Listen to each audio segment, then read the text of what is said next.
Eu vejo com um misto de muita preocupação e muita responsabilidade. Preocupação porque você tem um encontro terrivelmente complexo de fatores hostis e ameaçadores sobre a sorte da família brasileira, da sociedade brasileira, por agora e especialmente para as novas gerações. Me refiro a um cenário internacional bastante constrangedor, que subtraiu do Brasil preços importantes dos produtos que tradicionalmente a gente vende para o estrangeiro.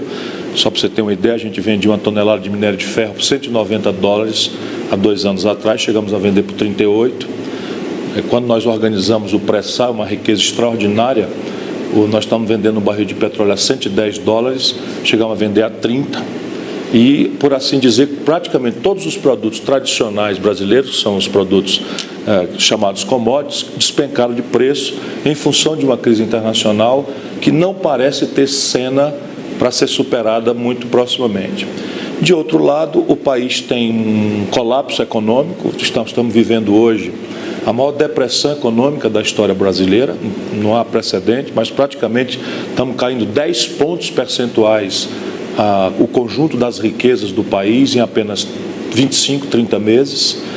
A consequência prática disso é que nós galopamos aceleradamente para bater todos os recordes de desemprego, e quando o desemprego explode, a massa salarial naturalmente também começa a encolher, e como a população não tem emprego, e a massa salarial encolhe, o medo do futuro chegam, você também provoca praticamente uma generalizada retração no consumo.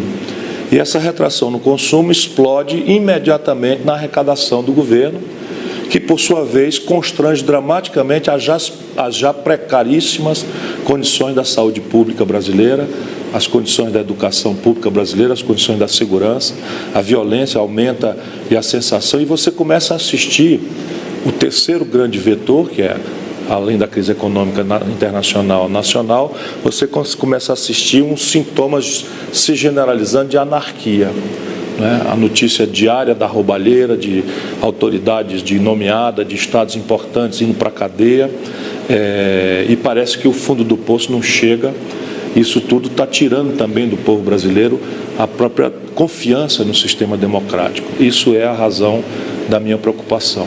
Por outro lado, na tradição brasileira, esses momentos acabam sendo potencialmente muito fecundos para o surgimento de ideias mais sérias, de ideias que tenham um compromisso um pouco mais complexo com a realidade brasileira, que não é trivial, que não é simples, o que nos permite talvez, e essa talvez seja a grande tarefa do pensamento progressista brasileiro, que não se corrompeu, que não transigiu, que não conciliou com esse tipo de pragmatismo que acabou levando o Brasil a um golpe de Estado, de convocar a inteligência do país e tentar construirmos, e há saídas para o Brasil.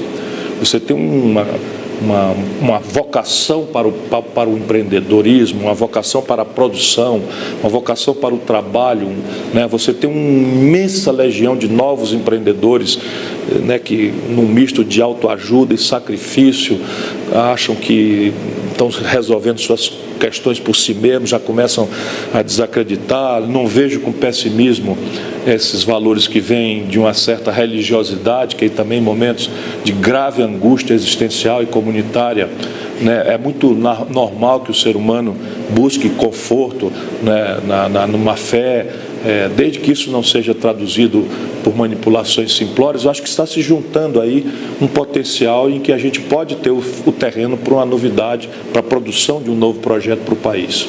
Essa novidade seria Ciro Gomes? Eu não posso dizer que sou eu, mas eu sou o mais treinado quadro deste campo, do campo progressista, do campo que tem compromisso nacional, do campo que tem compromisso com o imperativo moral do enfrentamento da miséria e das suas sequelas na doença, na violência, na deseducação dos nossos filhos.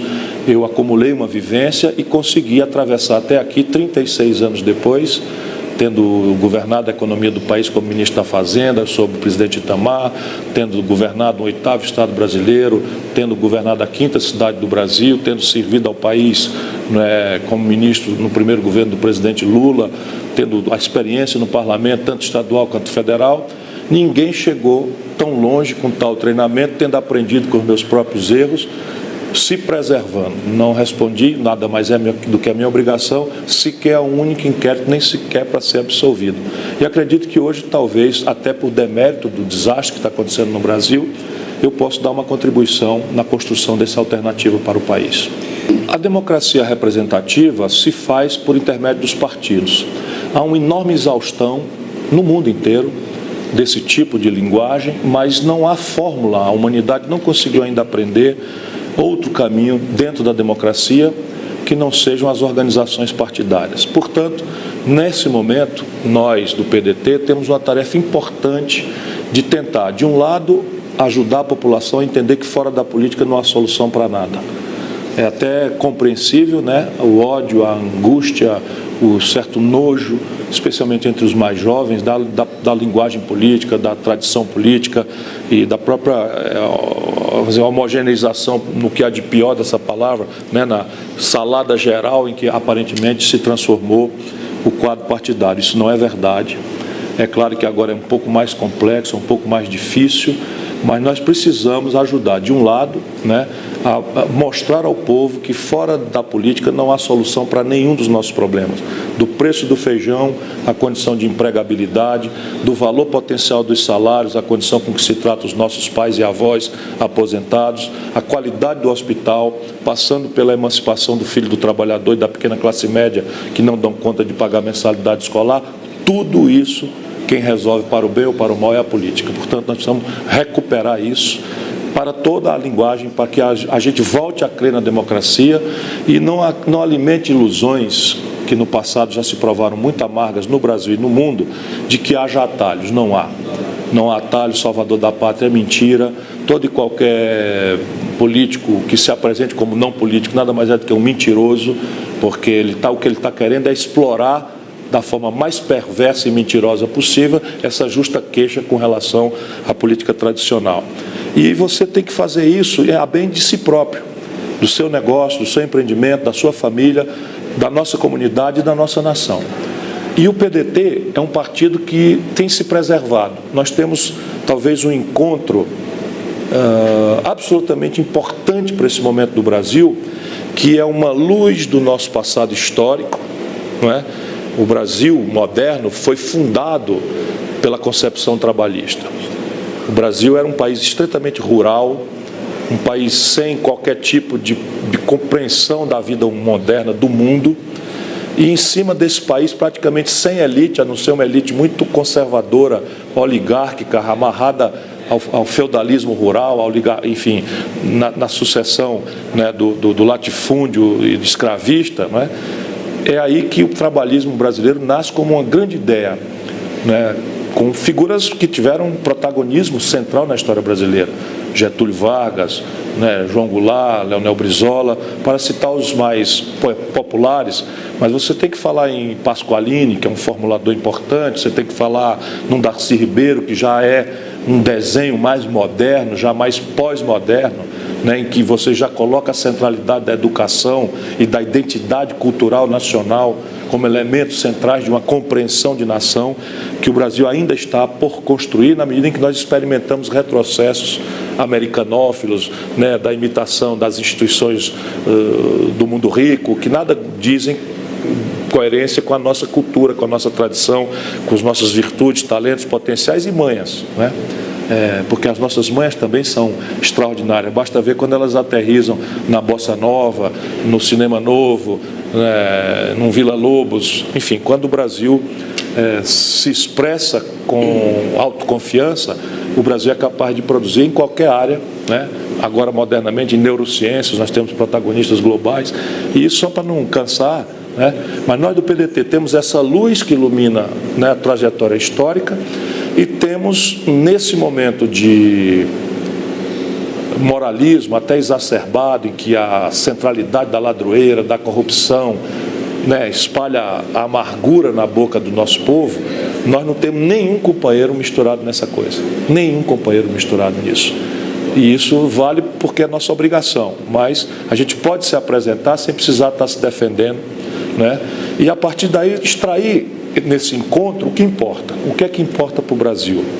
A questão nacional, a questão do desenvolvimento estrangulado e a questão da superação da pobreza e da miséria e das suas sequelas, volto a dizer, porque é a minha obsessão na dificuldade para educar os filhos, na dificuldade para trazer a família com saúde e na paz que a família brasileira perdeu, porque hoje o espinho do medo está no coração de todo mundo, nas cidades grandes, médias ou pequenas. Nesse ambiente de desastre comunitário que nós estamos vivendo, porque nós, em função da decepção com o PT e com a experiência do governo Dilma, em contradição com o que era o itinerário que vínhamos de atrás, e são coisas práticas. O salário mínimo a poder de compra saiu de $76 para 320, com a Dilma teve um retrocesso importante. O crédito saiu de 20% do PIB para 55% do PIB, com a Dilma desceu para quase 35%, 40% do PIB. A rede de proteção social começou a perder a eficácia na proteção contra a fome. Só para citar exemplos pragmáticos aí, o servidor público começou a se queixar de não reposição de seus salários, então houve uma imensa frustração, não é, do nosso lado com aquilo que foi a pregação vis-à-vis a prática. E isso acabou gerando uma apatia, sabe, quase que uma espécie de façam esse jogo aí vocês, engravatados de Brasília, que parece que para mim nesse jogo não sai nada, é uma sensação que se generalizou. E isso é o pior que pode acontecer com o Brasil. Qual não é a nossa maravilhosa surpresa? Explode a juventude brasileira. E agora de forma focada, ao invés de ser simplesmente uma negação ou uma coisa angustiada, como foi em 2013, agora tem um foco, tem clareza de que nós não aceitamos o golpe de Estado, a usurpação do poder popular por uma quadrilha, né, de imorais e de entreguistas do interesse nacional. É um foco que diz que nós queremos mudanças na educação, mas queremos vê-la discutida generosa e fraternalmente, sem qualquer tipo de autoritarismo ou imposição de cima para baixo, pela inteligência nacional brasileira, que nós queremos austeridade nas contas públicas, mas não aceitamos que essa austeridade preserve a fatia do leão da especulação financeira, da agiotagem oficial e sacrifique os aposentados, sacrifique os trabalhadores, né, do serviço público, ou pior ainda, sacrifique a já mal e porca saúde pública do país, a já mal e porca educação pública do país, a já mal e porca segurança pública do país. Então isso é muito importante. Claro que não cabe a mim, que já fui governante, já fui governador, já fui prefeito, recomendar ou censurar a linguagem. Não é meu papel. Agora eu vibro, eu exulto, eu comemoro todo dia, não é, o fato de que o jovem brasileiro está indo à luta e boto neles toda a esperança de que a gente vai virar esse jogo. Companheiros, o momento hoje é de grave perplexidade. Nós vamos entrar na direção nacional no esforço de reunir a inteligência brasileira para formular, com começo, meio e fim, um projeto nacional de desenvolvimento. Nós precisamos responder concretamente. Chega de se queixar, nós apanhamos um golpe de Estado, vamos continuar denunciando, nós estamos experimentando retrocessos dramáticos que não foram pactuados com a sociedade, violando a própria ordem constitucional de 88, mas isso agora não vai mais ser resolvido com queixumes e zangas. Nós precisamos qualificar nossa queixa, nossa zanga, justíssima, postular pela redemocratização do país, pela restauração da autoridade da chefia do Estado Nacional Brasileiro, pela restauração da soberania nacional violada pela entrega de riquezas importantes, como é o caso do pré-sal, mas fundamentalmente nós precisamos de inteligência, mão de obra e militância. Portanto, eu peço a vocês, vamos nos conectar, vamos tomar conhecimento da agenda do partido, vamos tomar conhecimento da dinâmica de comunicação da Fundação Leonel Brizola, das nossas instituições, da nossa TV, para que a gente possa, de fato, mobilizar esse grande mutirão, num primeiro momento, entre nós, não é? Mas no passo imediato, mobilizar a inteligência brasileira para chegar ali em 2018, prontos para oferecer ao país uma solução, volto a dizer, com seriedade, com o pé no chão, mas com os olhos postos no futuro, pensando num país que vai fazer o mundo dele se admirar assim que nós nos reencontrarmos com a nossa própria raça.